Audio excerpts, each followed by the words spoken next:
Hey everyone, welcome to this last video of 2020. Today I want to talk to you about the lessons that I've learned this year, and hopefully you will be able to draw from some of this as well, since I feel like there have been a lot of collective lessons. So hopefully my insights and my learnings are inspiring for you and maybe you resonate with them. You can let me know down below what you feel you've learned that was similar to me, or maybe you've learned the exact opposite. We are all on our own paths, so that will be quite interesting to hear about. And I just want to say that there will be an extended version of this up on my Patreon because I feel a bit more comfortable there sharing more private details. So this is still going to be kind of private and I will be very open about things. But on my Patreon, just so you know, there will be an extended version as well, or an additional video essentially. So let's just talk about some lessons. I actually took these notes for this video like a month ago or maybe 2 months ago when I was in a very good phase where I was like, wow, I've learned so much this year. So I'm very thankful to past me because I think I have to be in a certain mood to sum up a year and to sum up my experiences like that. Let me know if it's kind of similar to that for you, or if you can just at the press of a button say these things. Because for me, I feel like if someone interviewed me and asked me, what did you learn this year? I would have like no idea what to say. I would just say some boring stuff. But when I'm actually in the mood for it, a lot comes to my mind and I can kind of reflect on what I've been through and what I've done. I want to start out by saying that there will be not a lot said about COVID. I have been affected by it, not as much as other people. It definitely has taught me lessons, but I don't want to specifically just focus on that because I feel like it hasn't changed my life in such an impactful manner that I feel it has taught me a lot of lessons, at least not at this point. I think in the beginning of the pandemic it was different, but now there's not that much that I feel I'm gaining by being in a lockdown, or I'm gaining and learning through this. It's just a change that affects all of us, and that teaches us things that in our old life are not necessarily necessary or applicable, if you know what I mean. So the past few years, I felt we're more about studying. Since I started this channel in early 2018, I feel like I've done so much studying about spirituality, about tarot, about occultism, about witchcraft, about all these topics that interest me, but the practicality of it, or me actually using it and applying it,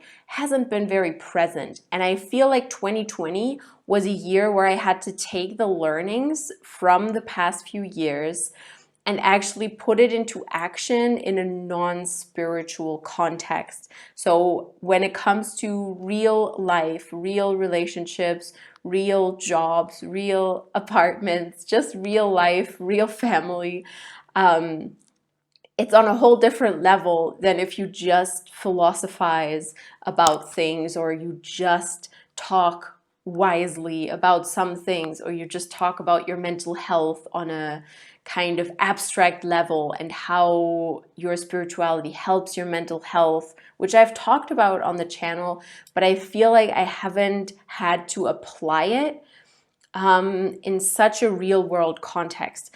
Because a lot of what has happened to me in 2020, and maybe it's been like that for you as well, has kind of drawn me back to reality.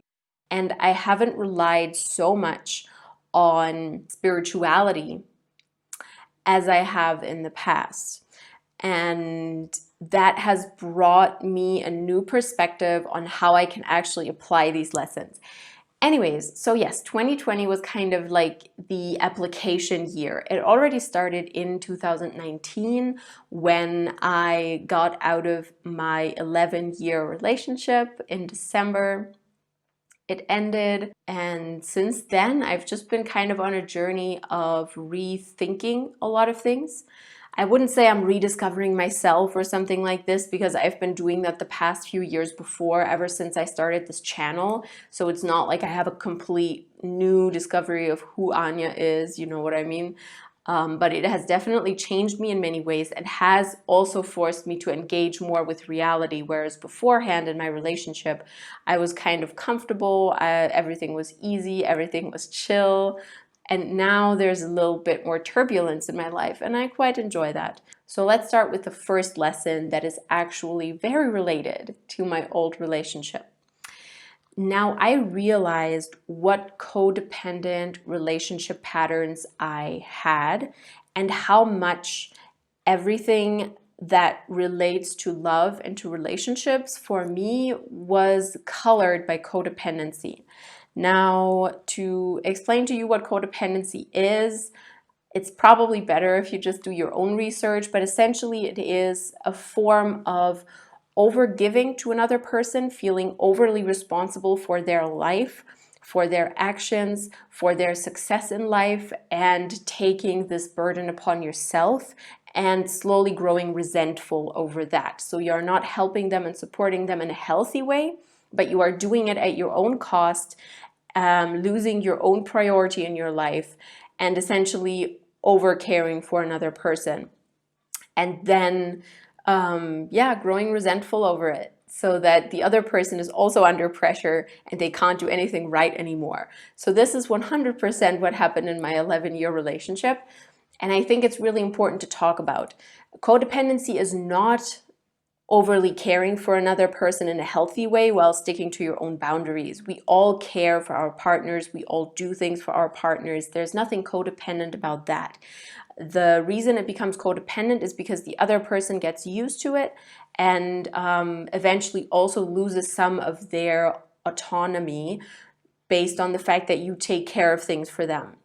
So it's a very unhealthy relationship pattern. And I think the word sometimes gets thrown around too much and used in normal relationship patterns, because we all have relationship patterns where we get dependent for a few weeks or we feel like we are overgiving for a few weeks. And that doesn't necessarily mean that immediately, ooh, it's a codependent relationship. If that phrase is helpful, if that word is helpful for you to understand it, it's fine. But I'm very cautious to overly quickly assign this word to relationship dynamics. And this has become such an ingrained pattern for me because my ex-partner, they were not very able to take care of themselves, and I took care of them a lot, and I grew very resentful over it. Now, the unhealthy thing that happened, which I realized in my next relationship this year, was that I also identified caring for someone and doing things for them as my only, not my only, but one of my main ways to show love. But at the same time, there was still resentment tied to it. So if I did too much for a person, I would get resentful because it brought up the same emotions that my old relationship did.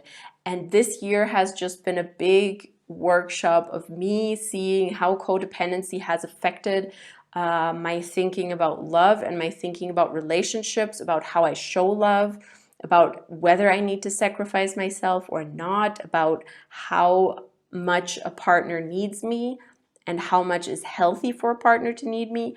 And yeah, it's been very interesting, and I've been very fortunate to be with someone who does not take advantage of that, because it's very easy to take advantage of a codependent person, but it also comes with a lot of resentment.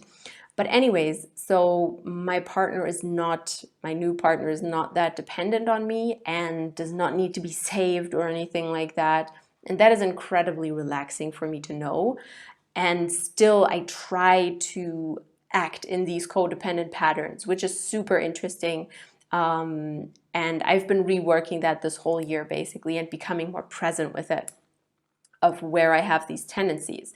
I also realized, this is kind of blending into the second lesson, that the codependency and my inner child are definitely linked to each other, because I start to look for things outside of myself, and this whole care complex that I have, that I feel like I have to take care of other people, doesn't really extend to myself. So I kind of forget myself and forget my inner child and then look for these things outside of myself. And I've seen this with many people, and I think this is super, super common. So I really want to alert you guys to this as well.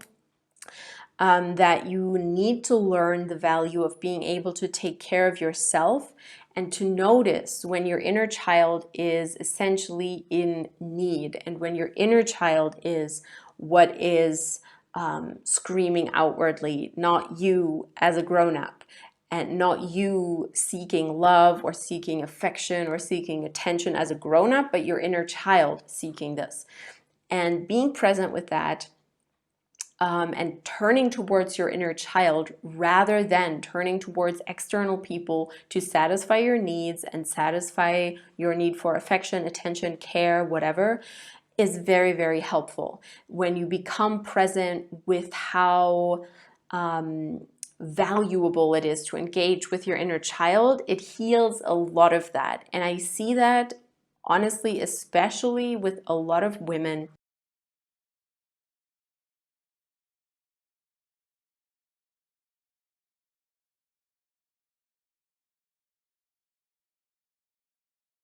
that in relationships they have high expectations, which is fine, you know, if they are healthy, but a lot of the time they seek the care and the attention that their inner child needs from their partner instead of finding it within themselves.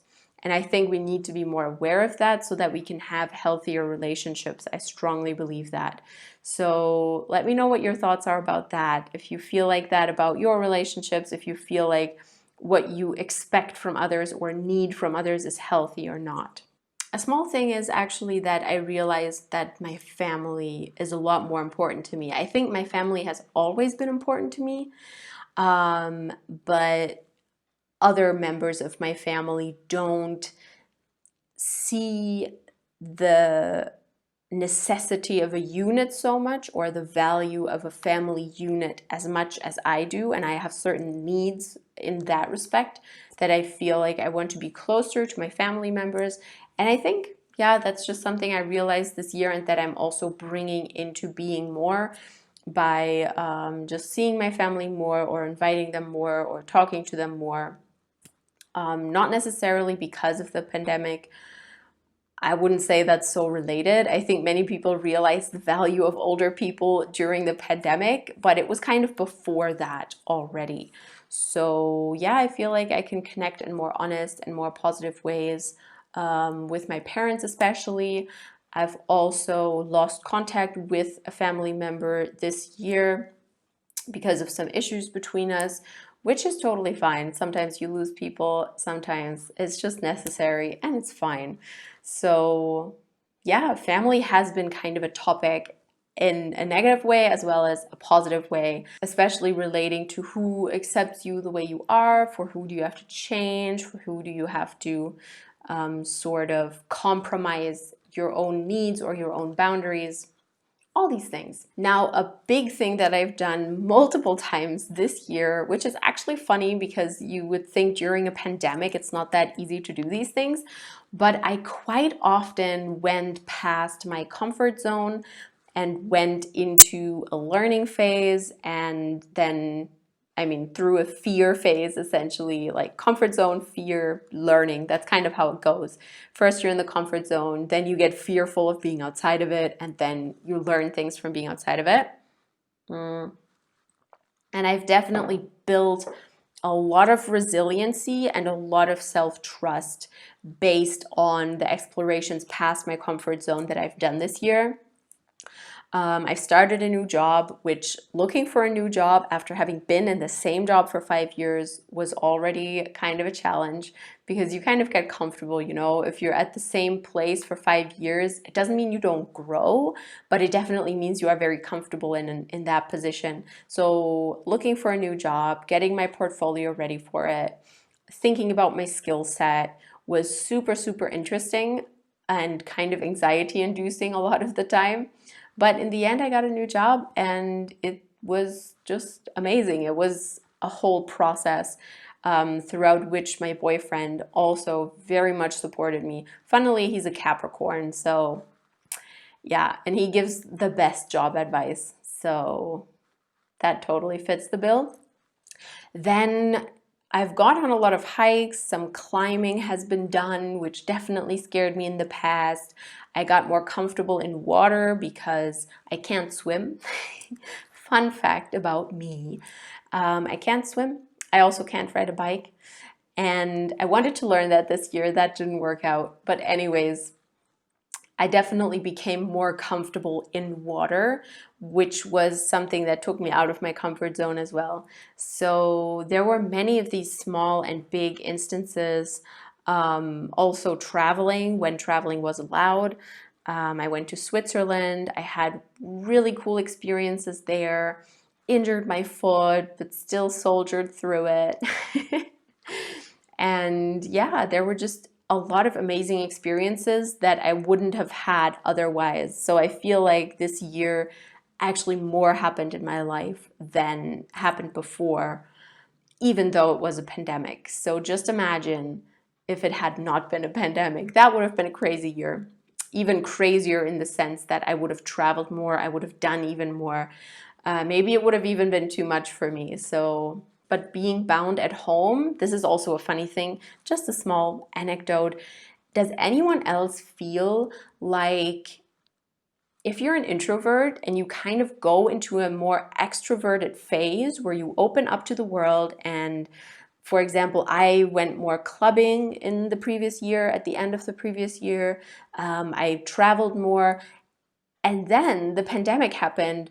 And at first I was super frustrated, but then it just sort of put me back into my introverted status. And I was like, oh, it's fine, actually, because it's sad that I can't live this more extroverted life that I was definitely going into and moving into. But at the same time, as a fallback, I do have my introverted self. And yeah, does anyone else feel like that? That you kind of had to go back to an older version of yourself that was more at home and more comfortable at home or more focused on the home? That would really interest me because I totally feel like that. I just kind of had to dig up some skills and some priorities that I had had before of just spending time at home, making YouTube videos and all these things. Now another small learning.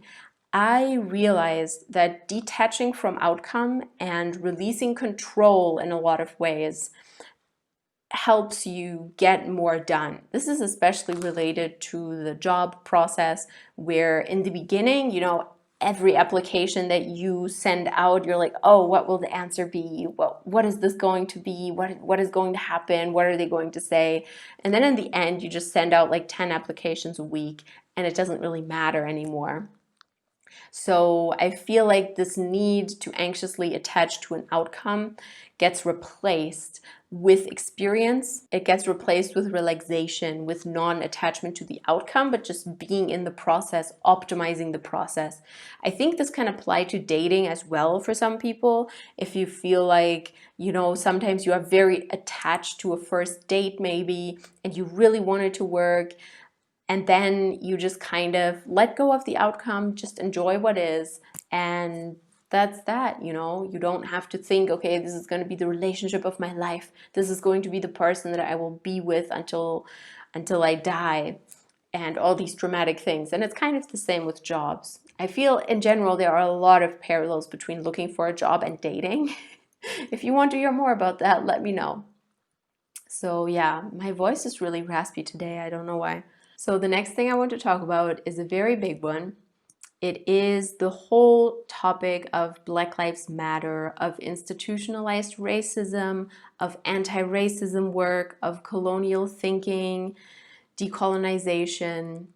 Yeah, we're going to cover a lot of ground because this has really been the year where I've realized many, many things in this respect. And I'm very, very thankful for that. So first of all, I realized a lot of colonial thinking patterns that I have. Taking the Western perspective to other countries in the world and applying Western thinking to them in order to tell them how to solve their problems or assume that you know a solution, even though all you know is the economics, this political system of your own country or maybe of Europe where I live. and trying to apply that to different countries. I think that is one of the main problems of colonization, that we actually convince ourselves that we are doing something good, that we are bringing peace or political order or a better social system, whereas these systems just can't one-to-one be applied to every country in the world. And I think in certain discussions that I had about the economics or about the societal structures of other countries outside of Europe, outside of the US, I've realized that my thinking is so limited by the knowledge that I have about our social systems and our politics and our economical systems, that I can't even begin to find an actual real solution to problems that are going on in countries outside of Europe or of the US. So I think it's very important that we are present with that the solutions that we have are based on limited thinking, and in general, being aware of the limits of our thinking is insanely important. And 2020 has definitely shown us that, with all of the anti-racism work that has been happening, with all of the questioning and bringing to awareness of white privilege that we have been dealing with. I think we have to be very honest with ourselves that our thinking is incredibly limited by our perspective, and that we need to be willing to learn through resources, through our own research, and maybe through conversations with people or listening to content by creators, that we need to learn about how differently life is experienced when you are not white. Or it also applies, honestly, when you are not a man, for example. Men, there has been a huge thing about this in Germany as well, that men are realizing more the impact of patriarchy on women. Just things they haven't been aware of, and we cannot blame them for not having been aware of it. But now we can blame them if they don't work on becoming more aware. And this applies to men, it applies to white people, it applies to anyone in a position of privilege, I believe. That it is our task to educate ourselves, and there's no real excuses anymore. That was a big topic in 2020. And I think also understanding that attacks are happening outside of Europe so frequently, but we barely talk about it. And as soon as it happens in Europe or the US, we talk about it. And honestly, they are just a natural result of the war that has been going on in North Africa, in the East, in Southwest Asia.